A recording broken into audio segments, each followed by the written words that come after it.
જ્યાં જેટલી જરૂર લાગશે એટલું આપણે ડિટેલમાં જઈશું અને એને યોગ્ય રીતે સમજીશું. કયા લેવલના સવાલો પૂછે છે, કયા લેવલના લઈ જઈ શકે છે, કયા કયા ઇસ્યુ છે, કયા કયા ટોપિક એવા છે જે વારંવાર પૂછાઈ રહ્યા છે, એ બી તમને આજે પોલિટીમાં ખબર પડી જશે.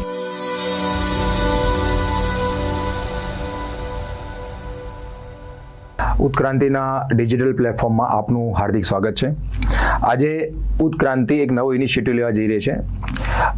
જેટલા પણ જીપીએસસી એસટીઆઈ લેવલના જે માની ચાલો હસમુખ પટેલ સર આવ્યા છે ત્યાંના જેટલા પ્રીવિયસ યરના જે ક્વેશ્ચનો જીપીએસસી દ્વારા પૂછવામાં આવ્યા છે એનું આજે આપણે ડિટેલમાં એક્સપ્લેનેશન કરીશું. બરાબર, જ્યાં જેટલી જરૂર લાગશે એટલું આપણે ડિટેલમાં જઈશું અને એને યોગ્ય રીતે સમજીશું. કયા લેવલના સવાલો પૂછે છે, કયા લેવલના લઈ જઈ શકે છે, કયા કયા ઇસ્યુ છે, કયા કયા ટોપિક એવા છે જે વારંવાર પૂછાઈ રહ્યા છે, એ બી તમને આજે પોલિટીમાં ખબર પડી જશે.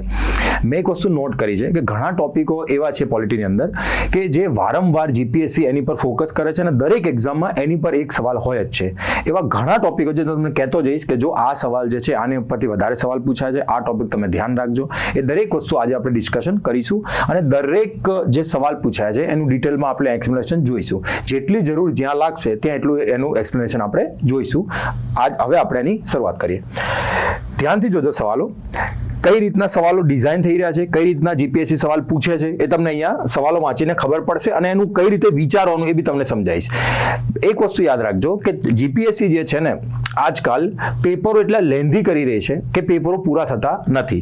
પરંતુ માની ચાલો ઘણી ટ્રીકો આજે હું તમને શીખવાડીશ જેના દ્વારા તમારું પેપર આરામથી પૂરું બી થઈ જશે. બરાબર, અને તમને એલિમિનેશન મેથડ બી આવડી જશે અને કઈ રીતે પેપર જો તમારું પૂરું ના થાય અને જો તમારે સમય ઓછો હોય અને સવાલો વધારે તો કઈ રીતે ટેકલ કરવાની ઘણી વસ્તુઓ આજે તમને અહીંયા હું શીખવાડીશ. સૌથી પહેલા તમે જોજો એસઆર બોમ્બે કેસ, બરાબર, 1994 કેસ અનેક રાજ્યોના બરતરફ કર્યા પછી રાષ્ટ્રપતિ શાસન લાદ્યા પછી ઉભો થયો હતો. સર્વોચ્ચ અદાલતે અનુચ્છેદ 356 હેઠળ જાહેરનામાઓની ન્યાયિકતા પર એક સીમાચિહ્ન રૂપ ચુકાદો આપ્યો હતો જેનાથી કેન્દ્ર અને રાજ્ય સંબંધો આકરા પામ્યા છે. આ કેસ કયો મહત્વપૂર્ણ સિદ્ધાંત સ્થાપિત કરે છે? તમે એક વસ્તુને નોટ કરો કે આટલો મોટો સવાલ એને પૂછ્યો છે પરંતુ એને જે પૂછવું હતું ને, બરોબર, એ એને શું કર્યું છે જો તમે પહેલી લાઈનમાં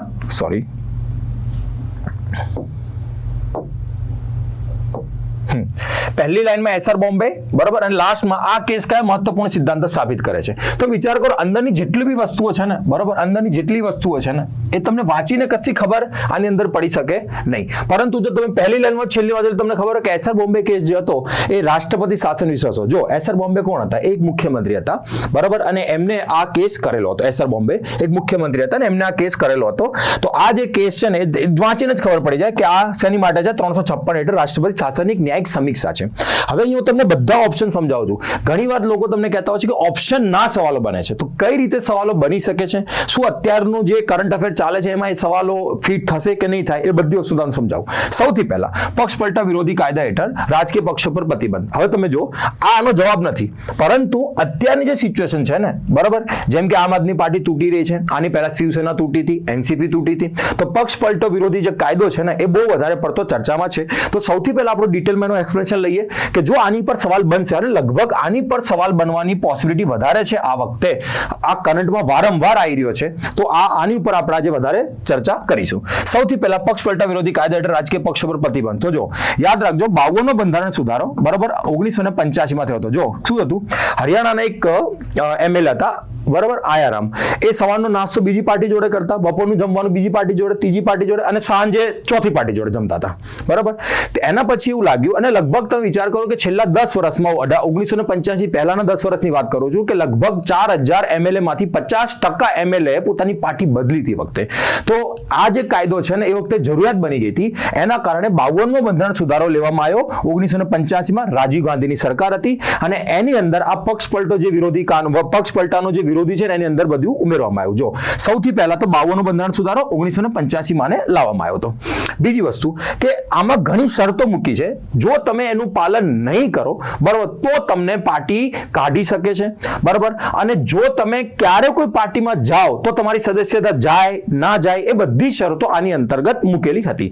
સૌથી પહેલી શરત એની શું હતી કે જો ભાઈ સૌથી પહેલા તમે પાર્ટીએ કોઈ આદેશ આપ્યો હોય, કોને કોઈ આદેશ આપ્યો? પાર્ટીએ. એને આપણે જનરલી શું કહીએ છીએ? વ્હીપ કહીએ છીએ. જો વ્હીપ વ્હીપ આપ્યો અને તમે વ્હીપનું પાલન ના કરો, બરાબર, તો એ પાર્ટી જે છે, એ પક્ષ જે છે, એ તમને પક્ષમાંથી શું કરી શકે, બરતરફ કરી શકે. પહેલી વસ્તુ તો આ છે.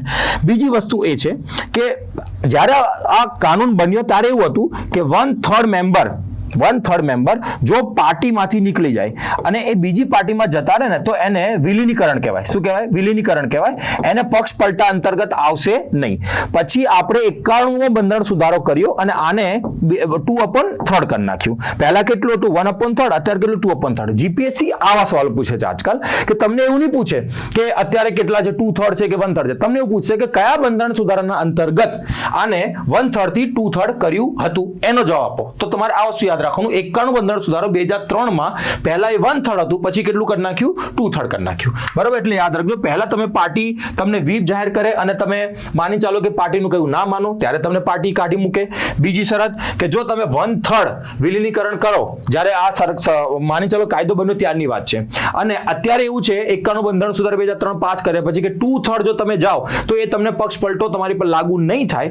બરાબર, એ લાગુ નહીં થાય. અને જો તમે 2/3 જાઓ છો તો એને વિલીનીકરણ કહેવાશે. બરાબર, એને પક્ષ પલટો કહેવાશે નહીં. બીજી વસ્તુ, તમે પોતે જ ભાઈ પાર્ટી મૂકી દો છો કે ભાઈ અમને આ પાર્ટી મજા નથી આવતી, તમે રિઝાઇન કરી દીધું, ત્યારે બી તમારી પર શું લાગી જશે? પક્ષ પલટાનો કાયદો લાગી જશે. તમારી પર શું લાગી જશે? પક્ષ પલટાનો કાયદો લાગી શકે છે. આ તમારે ધ્યાન રાખવાનું છે. બરાબર, એક તો તમે પાર્ટીનું કયું ના માનો, એ પાર્ટી વ્હીપ આપ્યું ત્યારે ના કરો. બરાબર, બીજી વસ્તુ કે તમે પાર્ટીમાંથી પોતે નીકળી જાઓ, અથવા માની ચાલો કે તમે અપક્ષ ઉમેદવાર તરીકે લડ્યા છો અને અપક્ષ ઉમેદવાર જે હોય એ કોઈ પોલિટિકલ પાર્ટીમાં શું થઈ જાય? પોલિટિકલ પાર્ટીમાં એડ થઈ જાય, ત્યારે એની પર શું લાગી જશે? પક્ષ પલટા કાનૂન લાગી જશે. આ વસ્તુ યાદ રાખજો. અથવા તો કોઈ નોમિનેટ મેમ્બર હોય, માની ચાલો કોઈને નામાંકિત મેમ્બર હોય એને નોમિનેટ કર્યો હોય અને એ 6 મહિનાની અંદર જો એ જોઈન થઈ જાય છે, બરાબર, તો એની પર શું લાગી જશે? પક્ષ પલટો લાગી જશે. આ જો શરતો તમે લગાડશો, આ જો શરતો તમે યાદ રાખશો તો તમને પક્ષ પલટાની કોઈ તકલીફ પડશે નહીં. અને પક્ષ પલટો કાદુ ક્યારે લાગે તમને કહી દીધું. યાદ રાખજો, 2/3 મેમ્બર, બરાબર, જો એક પાર્ટીને છોડીને બીજી પાર્ટીમાં જાય, બરાબર, તો એની ઉપર પક્ષ પલટો નહીં લાગે. એ વિલીનીકરણ કહેવાશે, પક્ષ પલટો કહેવાશે નહીં અને એ સસ્પેન્ડ થશે નહીં. બીજી વસ્તુ, પક્ષ પલટાના બધા જ જે પાવર મોસ્ટ ઓફ છે ને એ લોકસભામાં સ્પીકર જોડે છે અને રાજ્યસભાના જે સભાપતિઓ છે એમની પાસે છે. ઘણીવાર અહીંયા કન્ફ્યુઝન થતું હોય છે કે ઇલેક્શન કમિશનનું આ લોકો કહેતા હોય છે કે ઇલેક્શન કમિશન પાસે પાવર છે. ના, ઇલેક્શન કમિશન પાસે નથી, સ્પીકર પાસે છે, અથવા તો રાજ્યસભા હોય તો સભાપતિ પાસે છે. બરાબર, આટલું તમારે પક્ષ પલટામાં તમે આટલું યાદ રાખશો તો કોઈ વધારે તકલીફ તમને પડશે નહીં. આટલા વસ્તુનો સવાલ એ લોકો પૂછી શકે છે. બીજી વસ્તુ, 356 હેઠળ રાષ્ટ્રપતિ શાસન ન્યાયિક સમીક્ષા, એ વાત સાચી છે. બોમ્બે કેસમાં કીધું હતું. કેવું હતું કે પહેલા ક્યારેક કોઈ સરકાર આવે ને, બરાબર, કોઈ બી સરકાર આવે એટલે વિપક્ષી દળના જે સરકાર હોય ને એને એ સસ્પેન્ડ કરી દેતા, એને કાઢી મૂકતા, અથવા તો એને સસ્પેન્ડ કરી રાષ્ટ્રપતિ શાસન લાગી દેતા. તો આ એક મજાક બની ગયું હતું. તો ધીરે ધીરે રાષ્ટ્રપતિ શાસન ઉપર બહુ બધા સવાલો ઉઠવા માંડ્યા હતા. એમાંથી એક સવાલ છે સર બોમ્બે કેસનો, અને એમાં સુપ્રીમ કોર્ટે ન્યાયિક સમીક્ષાના અંતર્ગત કોને લાવી દીધું? રાષ્ટ્રપતિ શાસને લાવી દીધું હતું. બીજું, એના પછી જો ભારતમાં સમલૈંગિક લગ્નો કાયદેસર બનાવ્યા, એ તો નવજોત સિંહ જે જોહર કેસ હતો એની અંતર્ગત ભારતમાં સમલૈંગિક જે હતું એને લીગલ કરી દીધું હતું. બરાબર, પરંતુ 2013માં એમના જે વિવાહ છે, જે લગ્ન છે, એને હજી પણ લીગલ કર્યા નથી. 2023માં જે સુપ્રીમ કોર્ટનો ચુકાદો આવ્યો હતો એમાં ભારતમાં સમલૈંગિકતા લગ્નનો કાયદેસર બનાવ્યું નથી હજી સુધી. બરાબર, અને રાષ્ટ્રીય ગ્રીન ટ્રિબ્યુનલ અધિકાર ક્ષેત્ર સ્થાપના, યાદ રાખજો, રાષ્ટ્રીય ગ્રીન ટ્રિબ્યુનલ જે છે ને, બરાબર, એને 2010માં કાયદા દ્વારા બનાવવામાં આવ્યું હતું. ક્યારે બનાવ્યું હતું? 2010માં કાયદા દ્વારા બનાવવામાં આવ્યું હતું. ન્યાયપાલિકા ઉપરનું જે બર્ડન છે એ ઓછું કરવા માટે અને પર્યાવરણના જે બી કાયદાઓ છે એને યોગ્ય રીતે પાલન કરવા માટે ન્યાયિક ગ્રીન ટ્રિબ્યુનલની સ્થાપના 2010માં આપણા ત્યાં કરવામાં આવી છે. આપણે આ રીતે દરેક ઓપ્શનને જોતા જઈશું.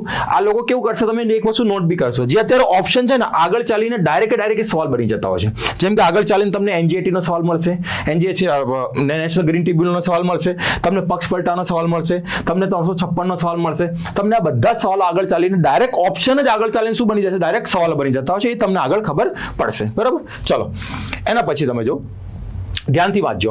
મ્યુનિસિપલ કોર્પોરેશન જાહેર આરોગ્ય કટોકટીનો હવાલો આપીને પુનઃ વર્સન વિના ઝૂંપડપટ્ટીઓ તોડી પાડે છે, તો કયું અધિકાર વિશ્લેષણ સૌથી સુસંગત છે? તમે એક વસ્તુ યાદ રાખજો. અત્યારે તમે જોજો કે ભાઈ મ્યુનિસિપાલિટી જે હોય છે એ ઝૂંપડપટ્ટી હોય છે તો એની પર બુલડોઝર ફેરી નાખે છે. તો ઘણા લોકો સવાલ ઉપાડતા હોય છે કે ભાઈ આ યોગ્ય નથી, આમ નથી, માનવતા રીતે યોગ્ય નથી, બધા સવાલ ઉપડી શકે છે. પરંતુ એક અધિકારી તરીકે સૌથી પહેલા આપણી ફરજ શું હોય છે કે ભાઈ કોઈ બી વસ્તુ કાયદેસર થઈ છે કે નથી થઈ, કાયદેસર કાયદાના અંતર્ગત રહીને થઈ છે કે નથી થઈ, એ સૌથી પહેલું આપણું આપેલું હોવું જોઈએ. તો આપણું જે દેશ છે કાયદા દ્વારા ચાલે છે, તો આપણે દરેક વસ્તુ કાયદાના અંતર્ગત રહીને કરવાની વાત છે, બરાબર. બહુ ભાવનામાં સવાલોમાં નથી બેસી જવાનું તમારે. વચ્ચે યાદ રાખજો. જો અહીંયા શું કીધું છે, મ્યુનિસિપલ કોર્પોરેશન જાહેર આગળ કટકર હવાલો આપીને પુનઃવસન વિના ઝૂંપડપટ્ટીઓ તોડી પાડે છે. આ કયું અધિકારનું વિશ્લેષણ સૌથી સુસંગત છે? સાંભળજો.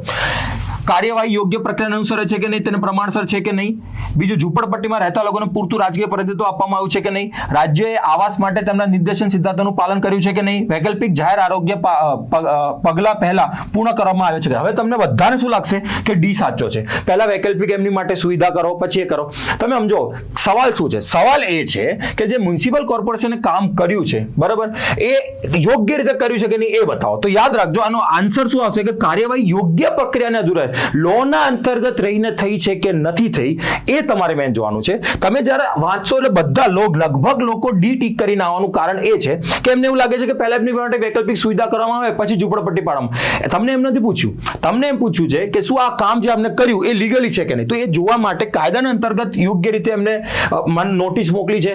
નોટિસ મોકલી છે કે ભાઈ આ સરકારી જમીન છે, તમે આને ખાલી કરી દો, અમે તમને આટલા દિવસનો ટાઈમ આપીએ છીએ, અમે આમ આપીએ છીએ, તેમ આપીએ છીએ. જો યોગ્ય રીતે કાયદાનું પાલન થયું હોય ને તો એ યોગ્ય અહીંયા ગણવામાં આવશે.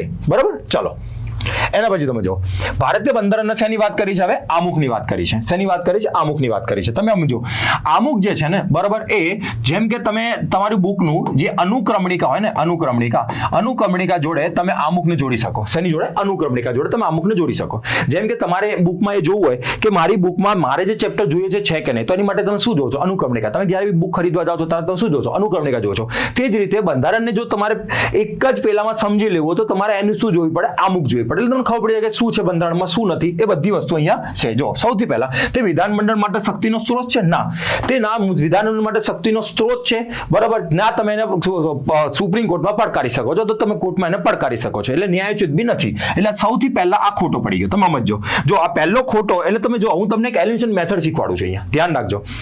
આમુખને તમે વિધાનમંડળમાં શક્તિનો સ્ત્રોત ના ગણી શકો. એ સુપ્રીમ કોર્ટે પોતાના ચુકાદામાં ઘણીવાર સુપ્રીમ કોર્ટ કહી ચૂક્યું છે, બરાબર. હવે હું તમને એલિમિનેશન મેથડ શીખવાડું છું કે ભાઈ મને ખબર છે પહેલું ઓપ્શન ખોટું છે. તો જો એક ઓપ્શન આ રહ્યું, આને કાઢી નાખવાનું. એક ઓપ્શન આ રહ્યું, આને કાઢી નાખવાનું. અહીંયા ઓપ્શન એ છે, અહીંયા ઓપ્શન એ નથી. તમે સમજો. એટલે આપણી પાસે ખબર પડી ગઈ કે એ અને સી આનો જવાબ નહીં હોય.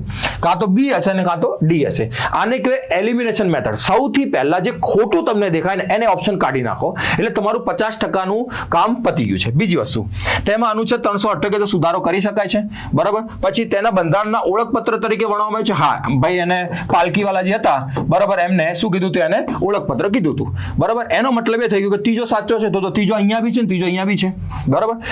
ચોથું વાંચો. તે નાગરિકોને લાગુ પાડી શકાય તેવા અધિકારો પ્રદાન કરે છે. ભાઈ એ તો કોઈ છે જ નહીં, બરાબર. એટલે શું આવી જાય? ઓપ્શન બી અને 2 અને 3 સાચા છે, બરાબર. આને કે એલિમિનેશન મેથડ. યાદ રાખજો, જે ઓપ્શન તમને ખોટો લાગે ને એ તમારે કરી લેવાનો. હવે તમે આમુખની વાત કરો. આમુખમાંથી કેટલા સવાલો બની શકે છે? જો નોર્મલ સવાલોની વાત કરું, જેમ કે ક્લાસ 3માં પૂછાતા હોય છે કે આમુખમાં કેટલા શબ્દો એડ કર્યા છે, બરાબર. આમુખમાં માની ચાલો કેટલી વાર સુધારો થયો છે, કયો સુધારો થયો છે આમુખમાં, શું કર્યું તો આમુખમાં, એ હોય છે. પરંતુ માની ચાલો કે એઝ અ ક્લાસ 1 ઓફિસર તરીકે અથવા તો એઝ અ ક્લાસ 2 ઓફિસર, મતલબ ક્લાસ 2 એક્ઝામ આપવા માટે તમારે સૌથી પહેલા સુપ્રીમ કોર્ટના ચુકાદાઓ, જે આમુખ માટે 3 સુપ્રીમ કોર્ટના ચુકાદા પૂછાય છે. એક તો બેરુબારી કેસ, કેશવાનંદ ભારતી કેસ અને LIC વાદ. આ 3 કેસો તમારે યાદ રાખવાના છે. કેમ કે આજકાલ જીપીએસસીની એક વસ્તુ થઈ ગઈ છે કે કેસો ઉપર બી વધારે પડતું ફોકસ કરતું થઈ ગયું છે. તો તમારા 3 કેસ યાદ રાખવાના છે. બેરુબારી, કેશવાનંદ ભારતી કેસ, બરાબર, અને LIC વાદ. જેમ કે બેરુબારીમાં કીધું હતું કે ભાઈ આ બંધારણનો ભાગ નથી, કેશવાનંદ ભારતીમાં કીધું કે છે, અને LIC માં કહી દીધું કે આ તો અભિન્ન અંગ છે, બરાબર. આ વસ્તુ તમારે યાદ રાખવાની. પછી ઘણા કેસમાં સુપ્રીમ કોર્ટે ત્યાં સુધી કીધું છે કે આમુખ જે છે ને, બરાબર, એ અમને રસ્તો બતાવે છે. કેમ કે આપણા સુપ્રીમ કોર્ટના પૂર્વ ચીફ જસ્ટિસ હતા, એમને ત્યાં સુધી કીધું હતું કે જ્યારે અમે લોની વ્યાખ્યા કરીએ છીએ અને અમને રસ્તો દેખાતો નથી, ત્યારે એક બલ્બ તરીકે અમને આમુખ જે છે ને એ શું બતાવે છે? માની ચાલો કે પ્રકાશ પાડે છે, અને અમે એના અનુસાર આગળ ચાલીએ છીએ. એટલે આમુખનું ઇમ્પોર્ટન્સ સુપ્રીમ કોર્ટે પોતાના ચુકાદાઓમાં અલગ અલગ જગ્યાએ કીધું છે. તો તમારે આમુખ યોગ્ય રીતે કરવાની. કેમ કે આમુખના સવાલો તમે ધ્યાનથી જોઈ શકો છો કે ડાયરેક્ટ નથી આવી રહ્યા. તમે જો આ સવાલમાં તમને ડાયરેક્ટ કશું જ ન દેખાયતું, બરાબર. તમને એવું નહીં પૂછાય કે ધર્મનિરપેક્ષતા જે છે એને વ્યાખ્યાયિત કરો, અથવા તો માની ચાલો સંપ્રભુતા વ્યાખ્યાયિત કરો, સમાજવાદ વ્યાખ્યા, એવું નથી એમાં, બરાબર. તો તમારે કઈ રીતે યોગ્ય રીતે વાંચવાની છે અને ખાવાની છે તમારે, કે ભાઈ કઈ કઈ વસ્તુ આમુખમાંથી પૂછાઈ શકે છે, બરાબર. ચલો એના પછી નીચેનામાંથી કયું ભારતમાં કાયદાના શાસનની વિભાવનાને પ્રતિબિંબિત કરે છે? યાદ રાખજો, કાયદાનો શાસન, બરાબર, રૂલ ઓફ લો ની વાત કરે છે. સાંભળજો, અનુચ્છેદ 14 હેઠળ કાયદા સમક્ષ સમાનતા, હા. બંધારણની સર્વોચ્ચતા, ઓબ્વિયસલી બંધારણની સર્વોચ્ચતા. વહીવટી કાર્યાલયની ન્યાયિક સમીક્ષા, હા. તમે કાયદાકીય રીતે તમે કામ કરો છો કે નહીં એ બી યોગ્ય રીતે ચકાસવા માટે. અને ન્યાયતંત્ર પર સંસદીય સાર્વભૌમિકતા, ના, આ નહીં, આ ઊંધું થઈ ગયું થોડું, કે ન્યાયતંત્ર પર સંસદીય સાર્વભૌમિકતા, ના, આ તો ઊંધું થઈ ગયું. સંસદની જે સાર્વભૌમિકતા છે ને એ તો ભાઈ બ્રિટનમાં, આપણા ત્યાં ના હોય, બરાબર. એટલે આ ઓપ્શન ડી શું થઈ ગયો છે? ખોટો થઈ ગયો છે. એટલે 1, 2 અને 3 શું થઈ ગયા છે? સાચા થઈ ગયા છે. સમજજો, શેની કીધું છે? સાંભળજો, શેનું કીધું છે? કાયદાનું શાસન, એટલે આર્ટિકલ 14 કાયદાનું શાસન. Okay, equality before law, equality protection of law, બધું તમારા મગજમાં ઓલરેડી આવી જવું જોઈએ. હવે તમે એક એક કરીને જો. અનુચ્છેદ 14 ની હેઠળ કાયદા સમક્ષ સમાનતા ઓબ્વિયસલી છે, બધાએ વાંચી છે. કાયદા સમક્ષ સમાનતા, કાયદાનું સમાન સંરક્ષણ, ઓબ્વિયસલી વાંચ્યું જ છે. બંધારણની સર્વોચ્ચતા, હા, બંધારણની સર્વોચ્ચતા, આપણા તે બંધારણની સર્વોચ્ચતા છે, બરાબર. વહીવટી કાર્યોની ન્યાયિક સમીક્ષા, હા. માની ચાલો કોઈ વહીવટી કાર્ય કરતા હોય અને યોગ્ય રીતે થયું છે કે નહીં, બંધારણ રીતે યોગ્ય છે કે નહીં, ન્યાયિક સમીક્ષા અંતર્ગત નક્કી થશે. આર્ટિકલ 13 ના અંતર્ગત, શેના અંતર્ગત? આર્ટિકલ 13 ના અંતર્ગત ન્યાયિક સમીક્ષા છે આપણા ત્યાં, બરાબર. અને ન્યાયતંત્ર પર સંસદીય સાર્વભૌમિકતા, ના, એવું ના હોય, બરાબર. ચલો, એટલે 1, 2 અને 3 આનો શું આવશે? જવાબ આવશે. ચલો, ધ્યાનથી વાંચજો, બહુ ઈઝી છે, બહુ જ યોગ્ય રીતે તમને આ આવડવું જોઈએ. જો, પ્રથમ બંધારણીય સુધારાનો અધિનિયમ 1951માં માન્યતા અને મિલકતના અધિકારનો ઘટાડો કરવા અને વાણી સ્વતંત્રતા પર પ્રતિબંધ મૂકવા બદલ પડકારવામાં આવ્યો હતો. સર્વોચ્ચ ન્યાયાલયે તપાસ કરી શું સંસદ મૂળભૂત અધિકારોમાં સુધારો કરી શકે છે કે કેમ? કયા કેસમાં સૌપ્રથમવાર અદાલતે મૂળભૂત અધિકારો સહિત બંધારણમાં સુધારો કરવાની સંસદની સત્તાને શું આપ્યું હતું? સમર્થન આપ્યું હતું. આ તમારે શું કહેવાનો છો? કેસ કહેવાનો છે કે ભાઈ કયો એવો કેસ હતો જેમાં એમને કીધું હતું કે ભાઈ તમે બધું જ કરી શકો છો, તમે બધું જ કરી શકો છો, તમે સુધારો કરી શકો છો, બધું જ કરી શકો છો. તો યાદ રાખજો, એ એમને શંકરી પ્રસાદમાં કીધું હતું કે ભાઈ તમે બધું જ કરી શકો છો, બરાબર. કેમાં કીધું હતું? શંકરી પ્રસાદમાં કીધું. તમે ધ્યાનથી સાંભળજો, ક્યારે કીધું? શંકરી પ્રસાદમાં, બરાબર. આ ક્યારે આવ્યો? 1951માં. હવે તમે જો એક એક કરીને તમને દરેક કેસો સમજાવું, ધ્યાનથી સાંભળજો. સૌથી પહેલા તમે જો જે શંકરી પ્રસાદ કેસ હતો ને એમાં કીધું હતું કે ફંડામેન્ટલ રાઇટ અને બધા અધિકારો 300 અંતર્ગત નગર સુધારો કરી શકાય છે. પછી ગોલકનાથમાં 1967માં ફંડામેન્ટલ રાઇટ છીનવી શકાશે નહીં એમ કહી દીધું. અને કેશવાનંદ ભારતી કેસમાં એમને શેનું લાવી દીધું? બેઝિક સ્ટ્રક્ચરનું પેલું લાવી દીધું છે, બરાબર. આ વસ્તુ યાદ રાખીને ચાલજો. એટલે તમને બધા કેસોમાં તમને શું કીધું? હમણાં જ કેસો ઉપર ધ્યાન રાખજો, ડાયરેક્ટ કેસોના સવાલ આવી રહ્યા છે. શંકરી પ્રસાદમાં કહી દીધું કે ભાઈ 368 ના અંતર્ગત ને બધું ચેન્જ કરી નાખો, કોઈ તકલીફ અમને નથી, બરાબર. પછી 1967માં ગોલકનાથમાં શું કહી દીધું કે ના ના ના ના થોડું સાચવીને, બાકી તો ઉડાડી દઈશું તમને. કેશવાનંદ ભારતીમાં તો બેઝિક સ્ટ્રક્ચર લઈ આવ્યા કે આની અંતર્ગત જે હશે એનો સુધારો ના કરો, બાકી કરો. તો કે આની અંતર્ગત શું આવે છે? શું કીધું? આની અંતર્ગત આવે છે શું? કે તમે સમય પર બતાવીશું ને કે બેઝિક સ્ટ્રક્ચરમાં શું આવે છે, શું નથી આવતું, એ તમે સમય પર બતાવીશું. એટલે તમારે યાદ રાખજો કયું કે છે? શંકરી પ્રસાદ વર્સિસ યુનિયન ઓફ ઇન્ડિયા. તમારે હજી હું તમને કહું છું, તમારે કેસીસ કરવા પડશે, બરાબર. કેસીસ તમારે યોગ્ય રીતે યાદ રાખવા પડશે. મેં એક વસ્તુ નોટ કરી છે કે પોલિટીની અંદર આજકાલ એ લોકો કેસીસ ઉપર વધારે, અને કેસીસ એવા નહીં કે માની ચાલો કે ખોણા ખાપચામાંથી ઉપાડશે, ના. ઓલરેડી તમે જે કેસ વિશે ઓલરેડી સાંભળીને બેઠા છો. એ કોઈ બી માણસ જે જીપીએસસી તૈયારી કરતો અને શંકરી પ્રસાદ ના સાંભળ્યું ના બને, ગોલકનાથ ના સાંભળ્યું ના બને, કેશવાનંદ ભારતી ના બને, માની ચાલો કે ગોપાલન ના બને. તમે એક વસ્તુ યાદ રાખો, એટલે તમારે આ વસ્તુ ધ્યાન રાખીને ચાલવાની છે. ચલો, ધ્યાનથી સાંભળજો. ખાનગી ઉદ્યોગોમાં સ્થાનિકો માટે 100% નોકરીઓ અનામત રાખવા કાયદો 19A(G) નું ઉલ્લંઘન કરવા બદલ પડકારવામાં આવ્યો હતો. કયો બંધારણીય સિદ્ધાંત તેને અમાન્ય ઠેરવામાં શ્રેષ્ઠ છે? હવે એક વસ્તુ યાદ રાખજો. જો સૌથી પહેલા તમે વાંચો, ધ્યાનથી વાંચો. પ્રમાણસરતાનો સિદ્ધાંત, હા, પ્રમાણસરતાનો સિદ્ધાંત આર્ટિકલ 13 માં આવ્યો હતો. હા, મેં વાંચેલો છે, વિચારજો થોડું ઘણું, બરાબર. મૂળભૂત માળખાનો સિદ્ધાંત, મૂળભૂત માળખું તો કેશવાનંદ ભારતી કેસમાં આવ્યું હતું ને એની અંદર આ વસ્તુ છે, આ વસ્તુ છે, આ વસ્તુ, ચલો માની લે કે આવી શકે છે. ત્રીજું, કાયદા સમક્ષ સમાનતા, હા, આવી શકે છે કે ભાઈ બધાને સમાન છે, ભાઈ દરેક જગ્યાએ જઈને બધા કમાઈ શકે છે. યાદ રાખજો. અને અહીંયા તમને શું કીધું? શ્રેષ્ઠ રહેશે. એનો મતલબ કે 4 સાચા હોઈ શકે છે. હવે તમારે કયું ગોતવાનું? ચારેમાં કયું વધારે સાચું છે, બરાબર. ત્રીજું, રાજ્યના માર્ગી સિદ્ધાંતો, હા, એ બી છે કે ભાઈ પુરુષ અને સ્ત્રીઓની પગારમાં કોઈ બી ભેદભાવ નહીં, બંનેને એક જ પગાર આપવાનો 39માં કહે છે. આ બધું 39A માં 39B માં બધી વાત છે. હવે તમને શું લાગે છે? આ તો 4 સાચા છે, તો આમાં શું કરવાનું? હવે યાદ રાખજો, સૌથી પહેલા પ્રમાણસરતાનો સિદ્ધાંત છે શું? બરાબર. પ્રમાણ સત્તાનો જે સિદ્ધાંત છે ને એ એવું કહે છે કે ભાઈ જો સરકાર જે છે ને, બરાબર, સરકાર જે છે એ ધ્યેય પ્રાપ્ત કરવા માટે કોઈ બી કામ કરી શકે છે. સરકાર પોતાનો ધ્યેય પ્રાપ્ત કરવા માટે, જેમ કે આ એક ધ્યેય છે કે ભાઈ જે સ્થાનિકો છે ને, બરાબર, સ્થાનિકો છે એમને શું આપવાની? રોજગારી આપવાની. એ સરકારનો એક ધ્યેય છે, બરાબર. અને બીજી વસ્તુ એ છે કે સરકાર જે ધ્યેય પ્રાપ્ત કરવા માંગે છે ને એની માટે જે પગલું લે છે ને એ બંને શું હોવું જોઈએ? સંતુલિત હોવું જોઈએ. શું હોવું જોઈએ? સંતુલિત હોવું જોઈએ, બરાબર.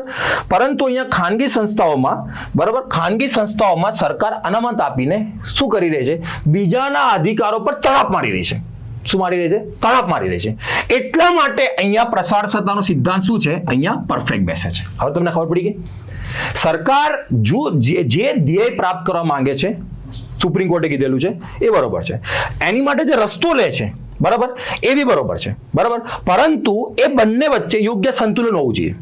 માની ચાલો સરકારનો ધ્યેય સારો છે કે સ્થાનિકોને ભાઈ બરોબર છે, સરકારે જે પગલું લીધું છે, સરકારે પગલું લીધું 100% સ્થાનિકો માટે અનામત રાખી દીધી, તો આનાથી તો તમે બીજાની અધિકારો પર શું મારી રહ્યા છો? તડપ મારી રહ્યા છો. એટલે રસ્તો તમારો બરોબર નથી. આ પેલી જે છે ગાંધીજીએ કીધું હતું ને કે તમારો સાધ્ય અને સાધન બંને પવિત્ર હોવું જોઈએ. આ એવી વાત છે. પ્રમાણ સત્તાનો સિદ્ધાંત એ એવા સિદ્ધાંતોની ઉપર ટકેલો હોય છે. ખબર પડી ગઈ તમને? એટલે અહીંયા જે જવાબ છે એ પ્રમાણ સત્તાનો સિદ્ધાંત છે એ યોગ્ય બેસે છે. અહીંયા તમે જે કરવા માંગો છો અને તમે જે રસ્તે કરવા માંગો છો એ બંને તમારે યોગ્ય હોવા જોઈએ. એવું ના હોવું જોઈએ કે તમે જે રસ્તે ચાલ્યો છે બીજાના રસ્તા તમે શું કરી રહ્યા છો? ખતમ કરી રહ્યા છો. એવું હોવું જોઈએ નહીં. અને અહીંયા બીજું આપ્યું છે 19AG, બરાબર, બિઝનેસનો અધિકારની વાત ચાલે છે, એટલા માટે અહીંયા પ્રમાણ સત્તાનો સિદ્ધાંત છે એ યોગ્ય રીતે બેસી રહ્યો છે, બરાબર. ચલો હવે અહીંયા કયું કેસ આવે? ઇન્દિરા સાહની કેસ. હું તમને શું કહું છું? કેસો ઉપર ફોકસ કરજો અને એવા કેસો જે પોપ્યુલર છે. મને એવું લાગે છે કે એમ નાગરાજન કેસ 2006 માં થયો હતો, એની ઉપર આ વખતે સવાલ હશે, તો તમે એમ નાગરાજન કેસ એકવાર જોજો. ઇન્દિરા સાહની ઉપર આવી ગયો છે, એમ નાગરાજન પર નથી આવ્યો, એમ નાગરાજન પર આવી શકે છે, બરાબર. ચલો, ઇન્દિરા સાહની વિરુદ્ધ ભારતીય સંઘ 1992, યાદ રાખો. મંડલ કમિશન યાદ છે બધાને? મંડલ કમિશન આવ્યું હતું, એને ઓબીસી ને 27% રિઝર્વેશન આપ્યું હતું, બરાબર. એ બધી વાત તમને ઓલરેડી એ સ્ટોરી ખબર છે, બરાબર. મંડલ કમિશન અને મંડલ કમિશનને જે રિકમેન્ડેશન આપી હતી, વીપી સિંઘે જે રિકમેન્ડેશન લાગુ કરી હતી એને જ ચેલેન્જ કરવામાં આવ્યું હતું કે ઇન્દિરા સાહની કેસની અંદર, બરાબર. એટલે તમને મેં એક પેલી બાંધી દીધી છે, તમારા મગજમાં વસ્તુ રાખજો. સીમા ચિનરૂપે કેસ સર્વોચ્ચ ન્યાયાલય મંડલ કમિશનની ભલામણોને અનુસરીને અન્ય પછાત આયોગ ઓબીસી માટે અનામત બંધારણીય માન્યતા તપાસ કરી અદાલતે અનામત મર્યાદા પછાતપણાની વિગત વિભાગના અને ક્રિમિલેયરને બાકાત રાખવા સંબંધિત મહત્વપૂર્ણ સિદ્ધાંત સ્પષ્ટ કર્યો. આ ચુકાદામાં નીચેનામાંથી કયો ચુકાદો આપવામાં આવ્યો છે? જો હું તમને કહેતો, ઇન્દિરા સાહની કેસમાં એવું કીધું હતું સુપ્રીમ કોર્ટે કે જો ભાઈ અનામત 50%થી વધુ ના વધવું જોઈએ. આ એક જ લાઈન કીધી તેમને યોગ્ય રીતે, બરાબર. બીજું એમને એમ બી કીધું હતું કે જો તમને અનામત જે મળે છે ને, બરાબર, એ પ્રમોશનમાં નહીં આપીએ, અંદર જવા માટે અનામત રહેશે, બરાબર. આ વસ્તુ ધ્યાન રાખજો, બરાબર. એટલે જો સૌથી પહેલા અનુસૂચિત જાતિ જનજાતિ એસટી માટે બઢતી ના, એ તો કીધું જ નતું, બરાબર. અસાધારણ પરિસ્થિતિઓ સિવાય કુલ અનામત 50%થી વધુ ન હોવું જોઈએ. હા, આવું કીધું હતું.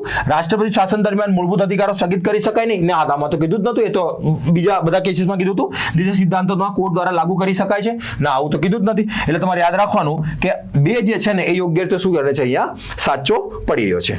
બી જે છે એ યોગ્ય રીતે સાચો પડી રહ્યો છે, બરાબર. યાદ રાખીને ચાલજો. અનામત નોકરીઓમાં પ્રવેશ સમય હશે ભાઈ, બઢતી સમયે નહીં હોય. અને ક્રિમિનલનો જે કન્સેપ્ટ છે ને એ બી અહીંયા લાયા હતા, બરાબર. તમે જે ઓબીસીમાં હશે અથવા માની ચાલો ઈડબ્લ્યુએસમાં હશે, એ ક્રિમિનલનું સર્ટિફિકેટ લાવતા હશે કે તમે ક્રીમમાં આવતા નથી, બરાબર. તમારી ઇન્કમ એક લેવલથી ઓછી છે, બરાબર. એને સર્ટિફિકેટ મળે જેને કે નોન ક્રિમિલિયર, બરાબર. ચલો હવે જો ધ્યાનથી સાંભળજો. કટોકટી દરમિયાન અનુચ્છેદ 21માં સંકુચિત અર્થઘટન માટે કઈની વાત કરે છે? હેબિયસ કોર્પસ એટલે રીટની વાત આવી ગઈ, બરાબર. એડીએમ જબલપુર કેસ યાદ રાખજો. એડીએમ જબલપુર કેસને ઘણીવાર, બરાબર, કાળો ચુકાદો પણ કહેવામાં આવે છે, કેમ કે એમાં સુપ્રીમ કોર્ટે એવું કહી દીધું હતું એડીએમ જબલપુરમાં કે ભાઈ જો ઇમરજન્સી લાગુ હોય ને ત્યારે જીવન જીવવાનો અધિકાર બી શું થઈ જશે? ખતમ થઈ જાય છે. ની ઘણી ટીકા, બરાબર, યાદ રાખજો. જબલપુરની ઘણી ટીકા કરવામાં આવે છે કે પુટ્ટાસ્વામી ચુકાદાએ તેને પરોક્ષ રીતે કેવી રીતે રદ કર્યો છે. ધ્યાનથી સાંભળજો, બરાબર. કે માની ચાલો કે પુટ્ટુસ્વામી કેસમાં એવું કીધું હતું સુપ્રીમ કોર્ટે કે ભાઈ કોઈ બી પરિસ્થિતિમાં જીવન જીવવાનો અધિકાર નહીં જાય. બરાબર, કોઈ બી કેસમાં જીવન જીવવાનો અધિકાર નહીં જાય. હવે તમે કહો સાહેબ અમે તો જ્યારે પુત્તાસ્વામી કેસ વાંચ્યો હતો, બરાબર, તો અમને તો પુત્તાસ્વામી કેસ પેલો રાઇટ ટુ પ્રાઇવસી વાળો યાદ છે. બરાબર, શાંતિ રાખો. હવે આવો અહીંયા. સૌથી પહેલા કટોકટી દરમિયાન પણ મૂળભૂત અધિકાર સ્થગિત કરી શકાતા નથી તેવું જાહેર કર્યું હતું. ના, કટોકટી દરમિયાન આર્ટિકલ 19 ખતમ થઈ જ જાય છે. બરાબર, આર્ટિકલ માની ચાલો 22 કરો તો થાય, 23 કરો તો થાય, 25 થાય, બધા થઈ જાય છે, 20 અને 21 સિવાય. જીવન જીવવાના અધિકારનો સ્વતંત્ર જેવા અવિભાજ્ય અધિકારોનો સામેલ થાય છે જેને બંધારણીય લખાણની બહાર અસ્તિત્વ ધરાવે છે તેની પુષ્ટિ કરી હતી. કોને કરી હતી? આ પુટ્ટુસ્વામી કેસમાં પુષ્ટિ કરી હતી. ન્યાયિક સમીક્ષા મૂળભૂત માળખાનો ભાગ છે તેવું જાહેર કર્યું હતું? ના, એવું તો કર્યું જ નતું. અનુચ્છેદ 19 ને વિસ્તૃત કરીને ગોપનીયતાના, વાણી અને સ્વતંત્રતાના એક પાસા તરીકે હવે જો યાદ રાખજો, પુટ્ટુસ્વામી કેસ વાંચો એટલે લગભગ આ ટીક કરીને આવી જાય કે આ ડી સાચો છે કે આર્ટિકલ 19 અંતર્ગત વિસ્તૃત કરીને ગોપાલની અને વાણી અને સ્વતંત્રતાના એક પાસા તરીકે આપ્યું હતું. ખાલી પુટ્ટુસ્વામી તો સાચો હતો, પરંતુ આગળ એડીએમ જબલપુરનું એ લોકોએ એક પેલું મૂક્યું છે. એટલે તમને એડીએમ જબલપુરમાં શું કીધું હતું અને પુટ્ટુસ્વામીમાં શું કીધું હતું બંને ખબર હોય છે. એટલે યાદ રાખજો આર્ટિકલ આ બી શું છે? સાચો છે. બરાબર, આ વસ્તુ તમારે તમારા મગજમાં રાખવાની. તમે જો કેવો ખેલ રમી ગયા, એક ચુકાદો અહીંયા મૂકી દીધો, બીજો અહીંયા મૂકી દીધો, બધાને પુત્તાસ્વામી કેસ એટલો મગજમાં આવી ગયો છે કે right to privacy, right to privacy, right to privacy, એટલે બધા બીટી કરીને આવી ગયા હશે. બરાબર, ચલો અહીંયા ધ્યાન રાખજો. બંધારણમાં સમાવેશ લઘુમતીઓ અને સંઘીય રાજવ્યવસ્થાના રક્ષણ સાથે સંસદ પ્રત્યે જવાબદાર સંસદીય સરકારનો સ્ત્રોત નીચેનામાંથી કયો છે? બરાબર, યાદ રાખજો. સૌથી પહેલા 1918 ભારતીય રાષ્ટ્રીય કોંગ્રેસનું મુદ્દે અધિવેશનમાં? ના, એવું તો કંઈ કીધું જ નહોતું. એમાં ભારતીય કોમનવેલ્થ બિલમાં? ના, આ બી નહીં. 1927 મદ્રાસ અધિવેશનમાં? ના. નહેરુ રિપોર્ટ સમિતિમાં? હા. હવે હું તમને આની આખી એક પેલી કહું છું, ધ્યાન રાખજો. વાત છે 1927 એક કમિશન બને છે. બરાબર, જે કમિશનનું નામ હતું સાયમન કમિશન. બધાને આ કમિશન વિશે ખબર છે, સાયમન કમિશન હતું. બરાબર, સાયમન કમિશન જે હતું ને, બરાબર, એને વ્હાઇટ કમિશન બી કહેવામાં આવે છે, કેમ કે એમાં 7 મેમ્બર હતા અને 7 કોણ હતા? અંગ્રેજ હતા. બરાબર, હવે આ પહેલી વાત તો સાયમન કમિશન આવ્યું હતું શું કામ?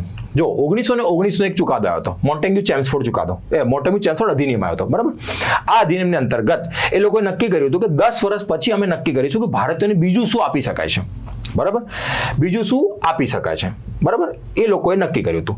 હવે 1919 આપ્યું હતું અને 10 વર્ષ 1929 થતા હતા. બરાબર, પરંતુ બ્રિટનમાં ઇલેક્શન હતું, જેના કારણે એ લોકોએ 1927 એક કમિશન મોકલ્યું જેને શું કહેવાય? Simon commission. બરાબર, અને 1927 સાયમન કમિશન ત્યાં લાગુ થયું હતું. બરાબર, હવે આપણે બધા સાયમનનો શું કરતા હતા? વિરોધ કરતા હતા. Simon go back, Simon go back. બરાબર, તો જ્યારે વિરોધ કરતા હતા ને ત્યારે એક બર્કન હેડ નામનો વ્યક્તિ હતો, એને આપણને ચેલેન્જ કર્યું કે જો તમારામાં એટલું જ બધું છે ને તો એક કામ કરો, તમે ને તમારું બંધારણ કેવું હશે ને એટલે કે એ બનાવીને બતાવો.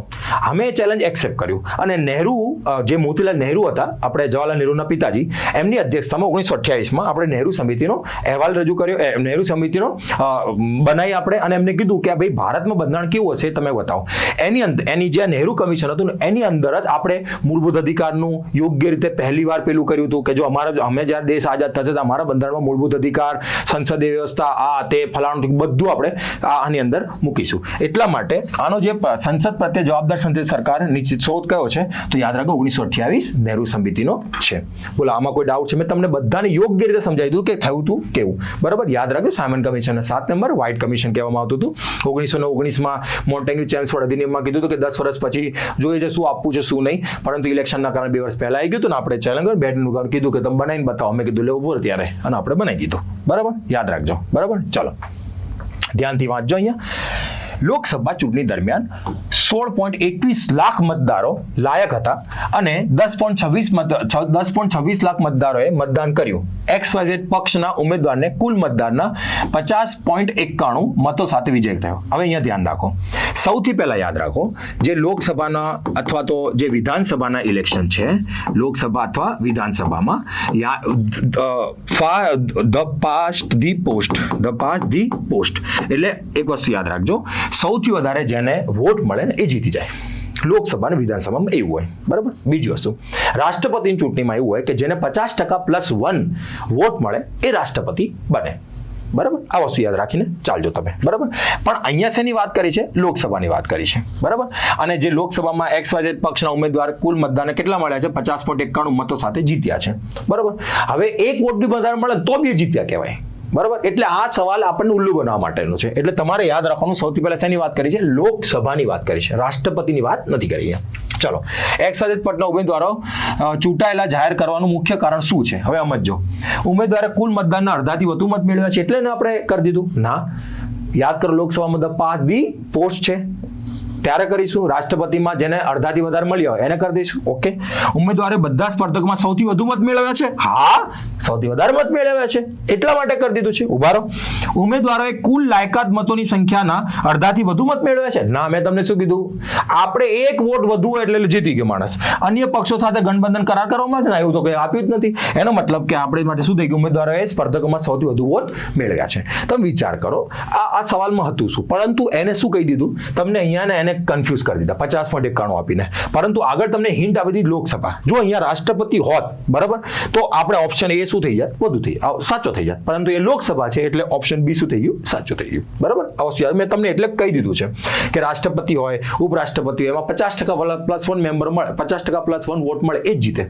બરાબર. બાકી જેટલી બી આપણે ત્યાં છે લગભગ વિધાનસભાની અથવા તો લોકસભાની ચૂંટણીઓ, એની અંદર આપણે 5 દી પોસ્ટની વાત છે કે જેને વધારે મળે એ જીતી જશે. બરાબર. ચલો, શું આપ્યું છે? નિવેદન. સાંભળજો ધ્યાનથી. બંધારણીય વ્યક્તિ કે સ્વતંત્રતાઓનું રક્ષણ કરવા માટે સરકારી સત્તાઓને પ્રતિબંધિત કરે છે. બરાબર. બીજું, તે નાગરિકોના અધિકારોનું રક્ષણ કરવા માટે મૂળભૂત અધિકારોની ખાતરી આપે છે. બંને સાચા છે. યાદ કરો, તમને જ્યારે મૂળભૂત અધિકાર જ્યારે ભણાવવા ત્યારે પહેલા જ કહે છે કે મૂળભૂત અધિકાર જે છે એ રાજ્યના વિરુદ્ધમાં મળ્યા છે. રાજ્ય એટલે કોની વાત કરે છે? અહીંયા સરકારની વાત કરતા હોય છે. જેમ કે સરકાર, રાજ્યમાં ઘણી ડેફિનેશન હોય, રાજ્યમાં ઘણા હોય. જેમ કે સંસદ આવી જાય, વિધાનસભા આવી જાય, રાષ્ટ્રપતિ આવી જાય, ઉપરાષ્ટ્રપતિ આવી જાય, નગરપાલિકા આવી જાય, મહાનગરપાલિકા આવી જાય, પંચાયત આવી જાય, બધું રાજ્યની ડેફિનેશનમાં આવી જાય. બરાબર. એટલે સત્તાઓને પ્રતિબંધિત કરે છે. કોની? સરકારની સત્તાઓને. તે નાગરિકોના અધિકાર રક્ષણ કરે છે. હા, એટલે બંને નિવેદન સાચા છે અને કારણ એ નિવેદનની સાચી સમજૂતી આપે છે. તમને એક જ હિન્ટ આપી હતી કે ભાઈ પહેલી યાદ કરો, મૂળભૂત અધિકાર કોના વિરુદ્ધમાં આપ્યા છે? આ બેઝિક સવાલ છે. રાજ્યના વિરુદ્ધમાં આપ્યા છે. હવે તમે વાંચો કે બંધારણ વ્યક્તિગત સ્વતંત્રતાનું રક્ષણ કરવા માટે સરકારી સત્તાઓને પ્રતિબંધિત કરે છે. બરાબર. આનીમાંથી તમને ખબર પડી જોઈએ કે આ નિવેદન સાચું છે. બીજું વાંચો, તે નાગરિકોના અધિકારોનું રક્ષણ કરવા માટે મૂળભૂત અધિકારોની શું આપે છે? ખાતરી આપે છે. બરાબર. એટલે આ ઓપ્શન એ રીતે સાચું થઈ જાય છે. બરાબર. હવે અહીંયા વાંચજો. જો હવે નિવેદન આવ્યું છે પણ કેનું છે? કટોકટીનું. ધ્યાનથી વાંચીશું.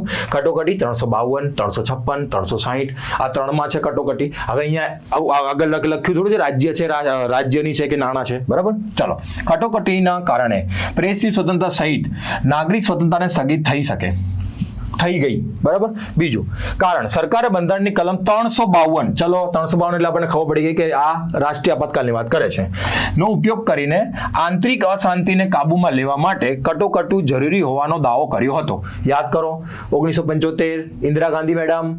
બરાબર. યાદ આવ્યું બધાને?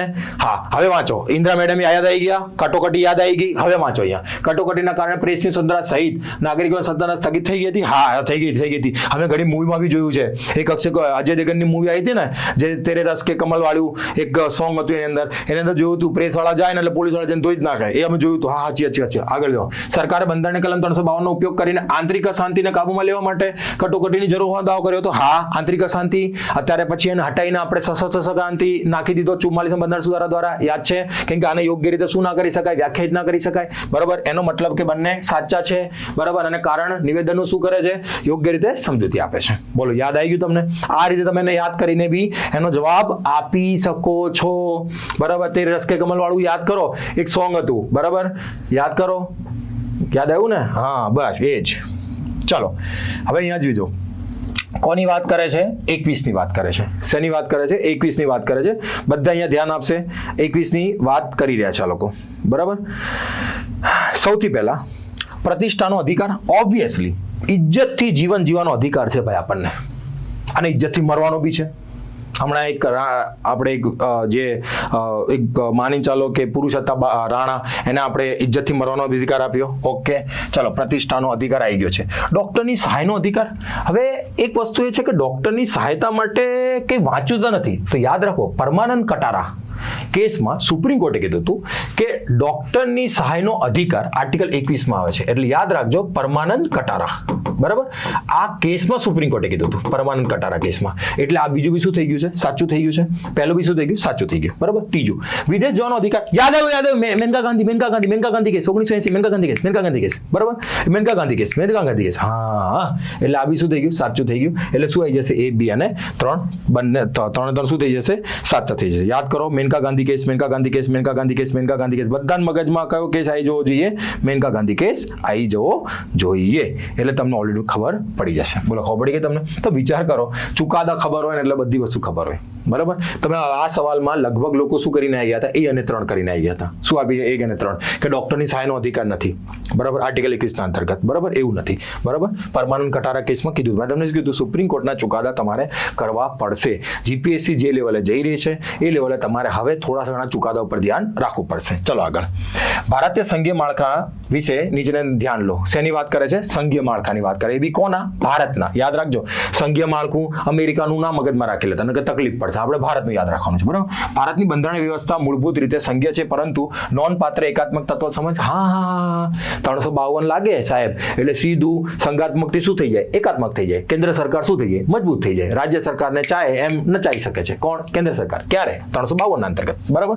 પછી ભારતીય સંઘને સ્વાયત્ત રાજ્યો વચ્ચેના કોઈ પણ કરાર અથવા કરારનું પરિણામ ગણી શકાય નહીં. બરાબર, સાચી વાત છે. ડોક્ટર ભીમરાવ આંબેડકરે કીધું હતું કે આપણે અમેરિકાની જેમ આપણા રાજ્ય કોઈ કરારના અંતર્ગત નથી આવ્યા.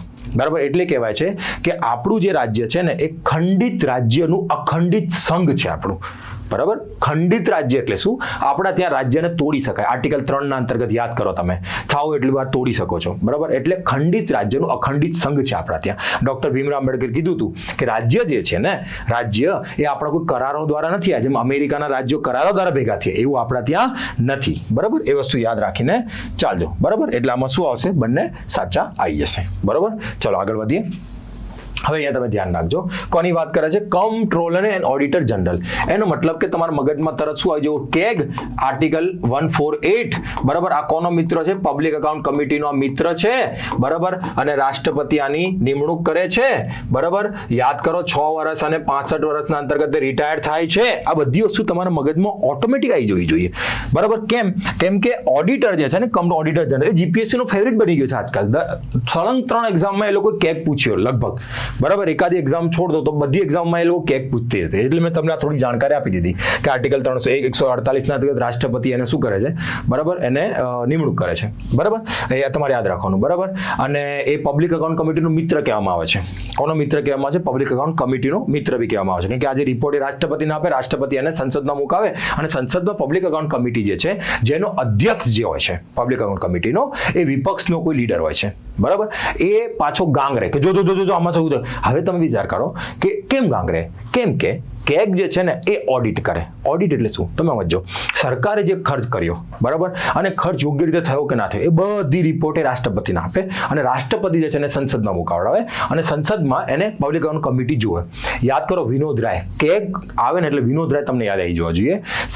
જેમ કે કોમનવેલ્થ ગેમ એમને ખોલ્યો તો, કોલસા કૌભાંડ, એ બધું વિનોદ રાયે ખોલ્યું હતું. એટલે કેગ બહુ પાવરફુલ બોડી બી બની ગઈ છે. બરાબર, ડોક્ટર ભીમરાવ આંબેડકરના મતે આ બહુ એમના ફેવરિટ હતા કેગ. બરાબર, ચાલો હવે કેગની વાત કરે છે.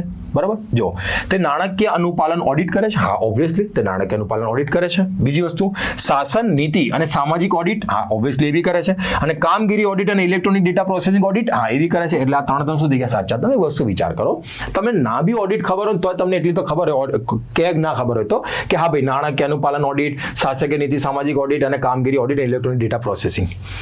તમે આર્ટિકલ 148 વાંચ્યો, તમે અપોઇન્ટ કોણ કરે, હટાવે કોણ, ન્યાયાધીશના, સુપ્રીમ કોર્ટના જે ન્યાયાધીશો એની રીતે હટાવી શકાય, અને ફલાણું ઠીકણું તો બધું વાંચી લીધું. બરાબર, પરંતુ એકદમ બેઝિક સવાલ જે તમારે થોડું માઇન્ડ લગાવવાનું તો બી તમને આવડી જાય એ રીતે.